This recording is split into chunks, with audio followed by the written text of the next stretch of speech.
Capability versus safety improvement on one roadmap. Prioritize. Capability versus safety improvement, both on one roadmap. Prioritize. Here's the move that wins this, especially at Anthropic.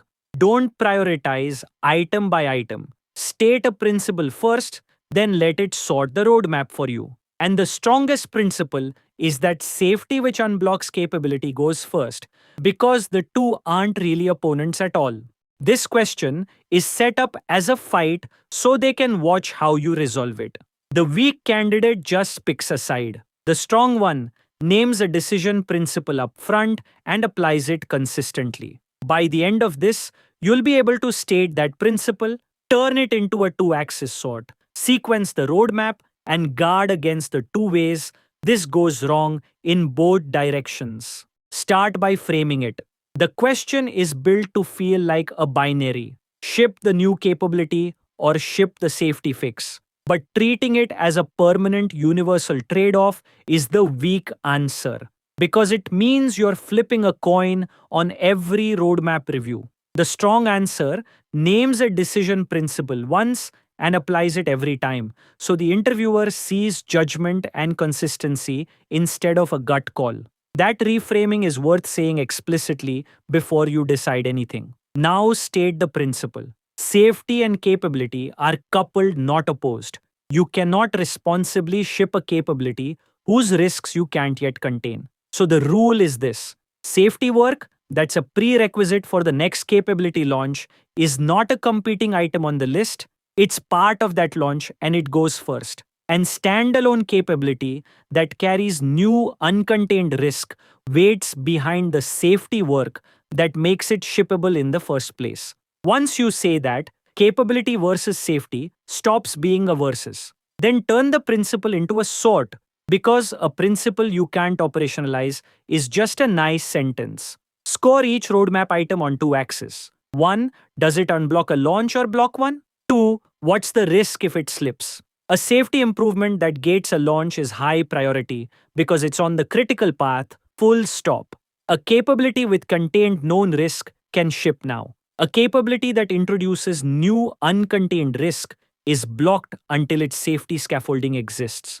And a safety item with no near-term launch dependency is genuinely important, but it can be scheduled, not jammed to the front of everything. Two axes, and suddenly the list sorts itself. Now recommend and commit with an actual sequence. First, the safety work on the critical path of the next launch. Second, the capability whose risk is already contained, ship it now. Third, the safety scaffolding for the next risky capability. And fourth, that capability itself once the scaffolding's in place. Notice what that is. It's not safety always wins, and it's not capability always wins. It's a dependency order that a reasonable manager can audit line by line. That auditability is the point. Finally, name the risks and the moat, and here you have to guard both directions, which is what separates a senior answer. First risk: you use safety as a permanent excuse to never ship,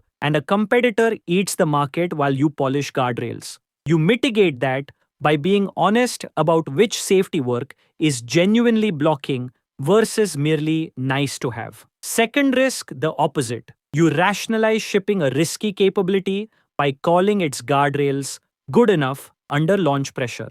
You mitigate that with a written eval bar. The capability must clear, decided before the pressure hits, not in the room the day of. And the moat, particularly for a safety-first company, is trust. Being the lab enterprises deploy specifically because your capabilities arrive with their risks already handled, that's a durable, hard-to-copy position, and it compounds. Let me make it concrete with 3 items. Say the roadmap has a new autonomous tool use capability and an improvement to the misuse detection classifier. Now, if the tool use feature can be jailbroken into taking harmful actions without that better classifier, then the classifier isn't competing with the launch, it's a launch blocker. So it ships first, and the tool use capability rides right behind it the moment it clears a red team gate. But there's a third item, a longer context window with no new risk surface. That's already contained, so it ships now in parallel, because gating it on unrelated safety work would just be process for its own sake. See what happened? The principal sorted 3 items into a clear order without a separate debate on each one. That's the whole value of leading with a rule. Here's a second, smaller example. A prompt caching speed up, pure performance, no behavior change, ships immediately, while a new let the model browse the live web feature waits behind the injection defenses that make browsing safe. Same principle, sorting again. At Anthropic especially, the follow-up is designed to catch you leaning too far either way. They'll ask, isn't safety unblocks capability just a convenient story you tell to feel good about shipping? So show you've thought about the edge cases. There's safety work that genuinely isn't a launch prerequisite, a fairness audit on an existing feature, better red team coverage on something already live, and that work is real and important, but it doesn't get to jump the queue by borrowing the word blocking. You have to be honest that it's scheduled, not critical path, or the principle becomes a way to justify anything. Then the mirror image push. How do you stop launch pressure from redefining contained risk to mean we shipped it and nothing broke yet? The answer is the pre-committed eval bar. You write down the harmful action rate and the red team pass criteria before the launch date is set when nobody is under pressure, and then the bar is just met or not met on the day. That's the difference between a principle and a rationalization. A principle has a number attached that you can't move once the pressure arrives. And the strategic follow-up they save for strong candidates. Doesn't going slower on risky capability just hand the market to a less careful competitor? Sometimes, on a specific feature, yes. But the bet Anthropic is making is that the durable market, the enterprise one, is won by the lab whose capabilities arrive with their risks already handled, so the trust you bank by holding the line compounds into a position a fast and loose competitor can't reach. You're not slower overall, you're sequenced, and the sequence is what makes the capabilities deployable at all. Here's what makes them lean in. First, you led with a stated principle and applied it consistently, instead of arguing item by item like it's a fresh fight every time. Second, you reframed safety and capability as coupled rather than opposed, which shows you actually understand the domain and aren't just reciting safety matters. And third, you guarded against both failure directions. Safety as an excuse to stall and safety washing a risky ship. Covering both sides is what makes it read as real judgment rather than a lean.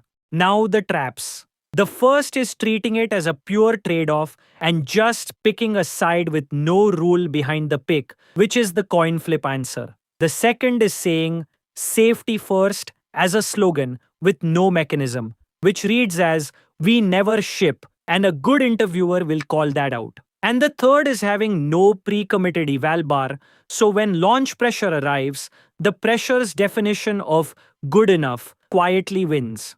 Decide the bar cold before you need it. So let's assemble it. Don't prioritize item by item, state a principle.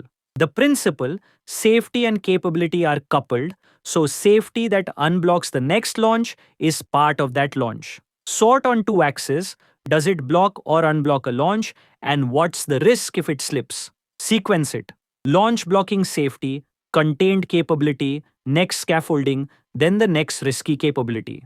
Guard both directions with a pre-committed eval bar, the one line to carry into the room, state the principle, then sort. Safety that unblocks the next launch is part of that launch